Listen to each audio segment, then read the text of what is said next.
శ్రీమాత్రే నమః. అందరికీ నమస్కారం అండి.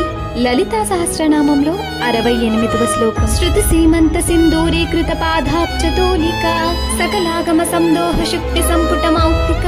భావం: వేదములని స్త్రీల యొక్క పాపిటను సింధూరము ధరించినట్లు చేసిన పాద పద్మము యొక్క ధూళిని అన్ని ఆగమ శాస్త్రముల నేడు ముత్యపు చిప్పలచే చక్కగా ఉంచబడిన లేదా నిక్షిప్తము చేయబడిన ముత్యము.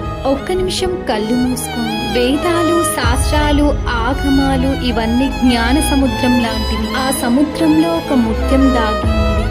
ఆ ముత్యం అమ్మవారు.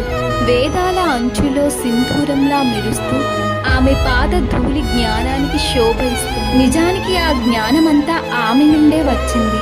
నిజమైన జ్ఞానం బయట కాదు, దైవానుభూతిలో ఉంది. మనము జ్ఞానం కోసం వెతుకుతున్నప్పుడు దాన్ని లోపల కూడా వెతకాలి.